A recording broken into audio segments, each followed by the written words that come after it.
زائرین حسینی السلام علیکم۔ اس وقت ہادی ٹور اپنے کاروان کے ساتھ رواں دواں ہے ایک ایسی عظیم ترین عبادت گاہ کی طرف، ایک ایسی عظیم مسجد کی طرف کہ جس کو مسجد کوفہ کے نام سے جانا اور پہچانا جاتا ہے۔ یہ عظیم ترین مسجد وہ مسجد ہے کہ جس میں عبادتوں کا ثواب بہت زیادہ ہے، جس میں ریاضتوں کا ثواب بہت زیادہ ہے۔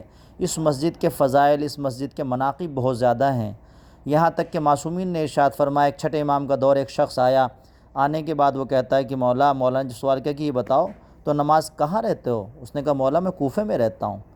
کہا کس جگہ؟ کہا میں مسجد کوفہ کے نزدیک رہتا ہوں۔ امام نے سوال کیا یہ بتاؤ تم کب جاتے ہو مسجد میں نماز پڑھنے کے لیے؟ اس نے کہا کہ مولا کبھی کبھی جانا ہوتا ہے۔ امام نے کہا افسوس کی بات ہے کہ تمہارا گھر مسجد کوفہ کے نزدیک ہے اور تم کبھی کبھی جاتے ہو۔ قسم خدا کی میرا گھر اگر اس مسجد کے پاس ہوتا تو میری کوئی بھی نماز مسجد کے بغیر انجام نہ دی جاتی۔ زائرین اکرام، اس وقت ہم ہیں مسجد کوفہ میں۔ مسجد کوفہ ایک تاریخی مسجد ہے اور عظیم مسجد ہے، اور آپ یقین جانیں کہ آج آپ کو زندگی کے سب سے عظیم عبادت گاہ پر عبادت کرنے کی توفیق حاصل ہو رہی ہے۔ اللہ نے جن زمینوں کو سب سے پہلے خلق فرمایا ہے ان میں سے ایک مسجد کوفہ بھی ہے، اور یہ وہ جگہ ہے کہ جہاں پر اللہ اپنے آنے والے کو جو ہے مسافر شمار نہیں کرتا بلکہ اہل وطن شمار کرتا ہے۔ اس لیے کہا گیا کہ 4 مقام ایسے ہیں جہاں مسافر کو مسافر نہیں بلکہ اہل وطن شمار کیا جاتا ہے، اس کی نماز قصر نہیں ہوتی، وہ وہاں پر پوری پڑھ سکتا ہے۔ کون کون سی ہیں؟ ایک مسجد الحرام، مسجد نبوی، تیسرے مسجد کوفہ، چوتھے امام حسین علیہ السلام کے زری کے پاس گنبد کے نیچے اگر حصہ مل رہا ہے تو نماز پڑھنے کے تو وہاں انسان پوری نماز پڑھ سکتا ہے۔ یہ 4 مقام ایسے ہیں۔ تو یہ تاریخی مسجد ہے۔ کون کس جگہ پر آئے ہم لوگ؟ مسجد کوفہ کہاں پر ہے؟ کوفے میں ہے، ٹھیک ہے، مسجد کوفہ کوفے میں ہے۔ تو ہم لوگ مسجد کوفہ کی زیارت کے لیے آئے۔ تو یہ عظیم جگہ ہے، عظیم مسجد ہے مسجد کوفہ۔ مسجد کوفہ کے بارے میں ملتا ہے کہ 1000 نبیوں نے آ کے یہاں پر عبادتیں انجام دی ہیں، 1000 اولیاء خدا اور اوصیاء پیغمبران نے آ کے یہاں پر نمازیں پڑھی ہیں، عبادتیں انجام دی ہیں، اور امام ائمہ علیہ السلام نے بھی یہاں پر عبادتیں انجام دی ہیں۔ مولا کائنات حضرت علی ابن ابی طالب علیہ السلام 4.5 سال جو مولا نے کوفے میں حکومت کی ہے، مولا کا تخت حکومت سامنے ہوتا تھا، منبر سامنے لگتا تھا، اور تخت حکومت اسی کوفے میں تھا، اور اسی جگہ پر سامنے آپ جائیں گے زیارت کے لیے، اسی جگہ یہیں پر وہ محراب ہے جہاں مولا کے سر پر ضربت ماری گئی تھی اور مولا کو شہید کیا گیا تھا، اور سارے مقامات یعنی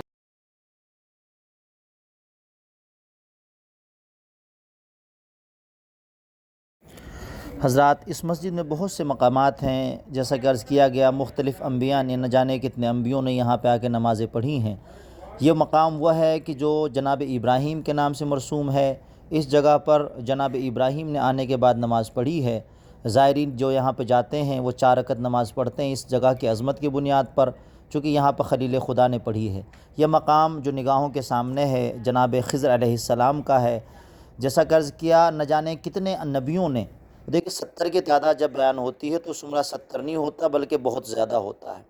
جناب خضر نے یہاں پہ نماز پڑھی، اسی طرح بہت سے انبیاء کے مقام ہیں جہاں پہ اماموں نے نبیوں نے نمازیں پڑھی ہیں۔ اور یہ دروازہ جو آپ کی نگاہوں کے سامنے ہے، اس دروازے کو باب صوبان کہا جاتا ہے۔ باب صوبان اس وجہ سے کہا جاتا ہے کہ جس وقت مولا کائنات مسجد کوفہ میں خطبہ دے رہے تھے، ایک بڑا اژدہا جیسا کہ آپ نے سنا ہوگا اس دروازے سے داخل ہوا، اور آنے کے بعد وہ کہتا ہے کہ مولا ہمارے قبیلے کا سردار مارا گیا ہے اور تمام قبیلے کے لوگ مجھے سردار بنانا چاہتے ہیں، آپ کی کیا اجازت ہے کہ میں سردار بن جاؤں؟ تو مولا کائنات نے اسے اجازت دی کہ میری اجازت ہے تم قبیلے کے سردار بن جاؤ۔ اسی دروازے سے چونکہ وہ داخل ہوا لہٰذا اس باب کو باب صوبان کہا جاتا ہے۔ اور اس مسجد میں اگر آپ غور کریں، جو حضرات آتے ہیں وہ نمازیں پڑھتے ہیں، ریاضتیں کرتے ہیں، عبادتیں کرتے ہیں۔ مقام ابراہیم ہے، مقام خضر ہے، جناب ہود، جو نہ جانے کتنے نبیوں کے مقامات یہاں پر ہیں۔ مختلف نبیوں کے ان جگہوں پہ جانے کے بعد تمام زائرین نماز پڑھتے ہیں، جیسا آپ دیکھ سکتے ہیں ہادی ٹور کے افراد یہاں پہ آئے ہیں اور اپنی نماز کے ذریعے عقیدت پیش کر رہے ہیں۔ بارگاہ پروردگار عالم میں نذرانِ عقیدت بعد بار نماز پیش کیا جا رہا ہے۔ یہ مقام بیت التشت ہے۔ بہت سارے مقامات ہیں، بیت التشت ہے، اس سے آپ آگے بڑھیں گے تو دکۃ القضا آئے گا۔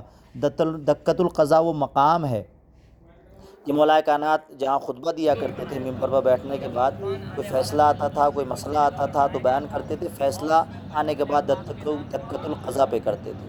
یہ فوارہ جو آپ دیکھ رہے ہیں، اس کے بارے میں تاریخ میں ملتا ہے کہ جب طوفان جناب نوح کا آغاز ہوا، بعض روایتوں میں ملتا ہے کہ اسی جگہ سے، دوسری روایت بھی پائی جاتی ہے، ایک روایت کے مطابق اسی جگہ سے طوفان نوح کا آغاز ہوا تھا۔ اور ہم تھوڑا اور اسی مسجد کوفہ میں اگر آپ دیگر مقامات کی طرف آپ کو لے کے چلیں گے تو آپ دیکھیں گے اس مسجد میں بہت سے باعظمت مقامات ہیں۔ اس وقت جو ہم رواں دواں ہیں اس مقام کی طرف کہ جو بہت ہی غم و اندور قیامت خیز مقام ہے، یہ مقام جو آپ کی نگاہوں کے سامنے ہے، یہی وہ مقام ہے کہ جس مقام پر وہ محراب موجود ہے کہ جس میں نماز پڑھتے ہوئے مولا کائنات کے سر اقدس پر ملعون اور جہنمی عبد الرحمن ابن ملجم نے ضربت لگائی تھی اور آپ کے سر کو دوپارہ کر دیا تھا۔ امام اپنے خون میں غلطہ سجدے سے اٹھنا چاہتے تھے تو امام اپنے سجدے سے اٹھ نہ سکے۔ آپ زیارت کریں، یہی وہ مقام ہے جو اس وقت یہاں پہ کام چل رہا ہے تو اس اصل محراب کو اس وقت پوشیدہ کر دیا گیا ہے، ایک نشانی آگے کی طرف بنا دی گئی ہے۔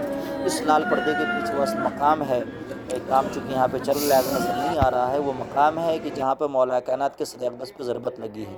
آپ تھوڑا اور اسی میں کیا کہتے ہیں مسجد کوفہ میں جائیں گے تو جناب مسلم ابن عقیل کا مزار آتا ہے۔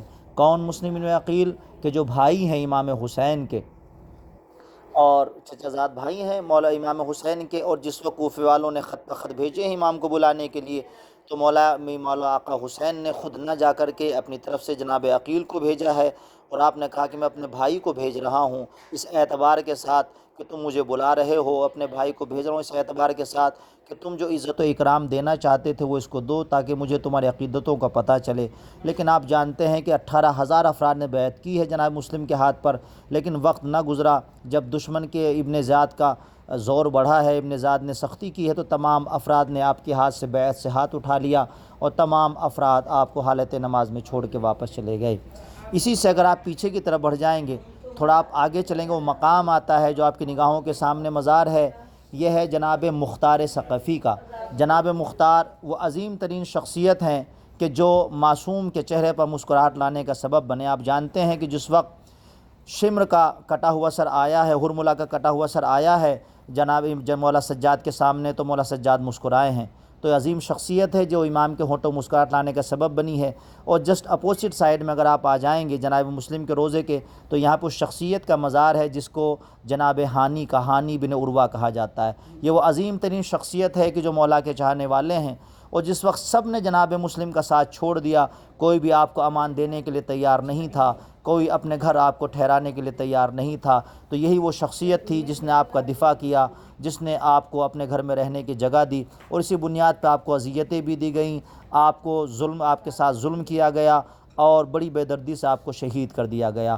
آپ زیارت کریں، مصاب ہم دعا گو ہیں ان مقامات پر کہ پروردگار سب کو توفیق بخشے کہ تمام افراد یہاں پر زیارت کے لیے آئیں اور زیارت سے مشرف ہوں۔ جو رکاوٹیں، جو پریشانیاں ہیں جن کی زیارت کے سلسلے سے پروردگار عالم ان رکاوٹوں کو دور کرے اور سب کو شرف بخشے کہ سب لوگ آئیں اور زیارات سے مشرف ہوں۔ جب ہم مسجد کوفہ سے باہر نکلیں گے تو اسی مقام پہ جب ہم داہنی طرف چلیں گے تو ایک روضہ آتا ہے مولا کائنات کی بیٹی کا کہ جن کا نام ہے خدیجہ، خدیجہ بنت مولا کائنات۔ یہ مزار ہے، روضہ ہے مولا کائنات کی بیٹی کا۔ یہاں پہ بھی افراد آتے ہیں، نذران عقیدت پیش کرتے ہیں اور زیارت کرتے ہیں۔ آپ بھی آئیں اور یہاں پہ آنے کے بعد زیارت کریں، زیارات سے مشرف ہوں، پروردگار سب کو توفیق بخشے۔ اور اس وقت ہم آ گئے ہیں مولا کائنات کے گھر پر۔ یہ وہ نقشہ ہے کہ جو زمانے کے اعتبار سے تبدیل ہوتا رہا۔ یہ گھر جو آپ کی نگاہوں کے سامنے ہے مولا کائنات کا گھر ہے، یہ اسی نقشے پر بنا ہوا ہے کہ جو مولا کائنات کے زمانے میں تھا۔ ہاں زمانے کے اعتبار سے بار بار اس میں تبدیلیاں اس اعتبار سے ہوتی رہی کہ تعمیر نو ہوئی ہے لیکن نقشے کو تبدیل نہیں کیا گیا۔ اب یہ جو مقام آپ کی نگاہوں کے سامنے ہے یہی وہ مقام ہے کہ جس جگہ مولا کائنات کو بعد شہادت غسل دیا گیا، اسی مقام پہ مولا کائنات کو غسل دیا گیا۔ اور اب جو آپ دیکھ رہے ہیں وہ ہے چاہے مولا کائنات۔ یہ مولا کائنات کے گھر کے اندر کنواں تھا تاکہ جو گھر کے افراد ہیں، گھر کی خواتین ہیں، ان کو باہر جانے کی ضرورت نہ ہو، گھر ہی کے اندر پانی کا اہتمام کیا گیا تاکہ یہیں سے گھر کی ضرورتوں کے لیے جو پانی ہو اس کو لیا جائے اور استعمال کیا جائے۔ آپ دیکھ رہے ہیں وہ مقامات ہیں، اس طرف وہ کمرے ہیں، جناب ام البنین کا کمرہ اسی جگہ تھا، امام حسن امام حسین کا کمرہ یہیں پہ تھا۔ سامنے جو آپ دیکھ رہے ہیں لائبریری، یہ وہ لائبریری ہے کہ جہاں پہ امام حسن مولا کائنات مطالعہ کیا کرتے تھے، امام حضرات مطالعہ کیا کرتے تھے، اور یہ اندر سے آپ کو پورے گھر کا نظارہ دکھایا جا رہا ہے۔ میں عرض کر چکا کہ نقشہ وہی ہے، تعمیر جدید ہو چکی ہے زمانے کے اعتبار سے۔ یہ پھر سے ہماری نگاہوں کے سامنے چاہے مولا کائنات ہے جو گھر کے اندر کنواں تھا، ایک کنواں باہر بھی بنایا گیا، انشاءاللہ اس کی زیارت کرائی جائے گی۔ یہ اہل خانہ کے لیے تھا کہ جو گھر کے افراد ہوں یہیں سے اپنی ضرورتوں کو پورا کریں، اور پردے کی غرض سے اتنا پردہ جس گھرانے میں ہے، پوری دنیا کو پردہ اس گھرانے نے سکھایا ہے کہ اس قدر پردے کا اہتمام کہ پانی کا اہتمام بھی اندر کیا گیا، تاکہ، اور ایک یہودی بتاتا ہے کہ جو آپ کے گھر کے نزدیک تھا کہ میں نے کبھی بھی مولا کائنات کے یہاں سے کسی کے بولنے کی آواز نہیں سنی، یہ آپ کے پردے کا عالم تھا۔ پھر سے وہ مقام نگاہوں کے سامنے ہے کہ جس جگہ مولا کائنات کو غسل دیا گیا تھا، غسل و کفن کا اہتمام کیا گیا تھا، یہ جگہ نگاہوں کے سامنے آپ زیارت کریں، مشرف ہوں، پروردگار سے دعا گو ہوں اس جگہ کو دیکھنے کے بعد کہ پروردگار اس عظیم ترین مقام کے صدقے میں آپ تمام حضرات کو، تمام ناظرین کو توفیق بخشے کہ تمام حضرات یہاں پہ آئیں اور زیارات سے مشرف ہوں۔ جن کی جھولیاں ہیں، جو مرادیں پروردگار ان کی جھولیوں کو مرادوں سے پور کرے، جو بھی تمنائیں ہیں، جائز تمنا ہے، پروردگار اس جگہ کے صدقے میں ان کی تمناؤں کو پورا کرے، اور تمام صاحبان ایمان، تمام موالیان حیدر کرار، تمام عاشقان علی کو موقع بخشے کہ وہ آئیں، آنے کے بعد مولا کائنات کے گھر، مسجد کوفہ اور دیگر مقامات کی زیارت کریں، مشرف ہوں اور یہاں پہ مصاب ہوں۔ میں نے کچھ دیر قبل از کہتے کنواں باہر کے لیے ہے کہ جو دوسرے افراد ہیں، چونکہ یہ گھرانے کا شیوا رہا سب کو سیراب کرنا، یہ کنواں وہ ہے کہ جس پہ دیگر افراد، باہر کے افراد آتے تھے پانی بھرنے کے لیے، مولا نے اپنی ضرورتوں کا کنواں گھر کے اندر بنوایا اور ایک کنواں باہر بنوایا تاکہ کوئی بھی پیاسا آئے تو یہاں سے سیراب ہو کے چلے جائے۔ آج بھی حضرات آتے ہیں، اس کنویں کا پانی تمام حضرات کے لیے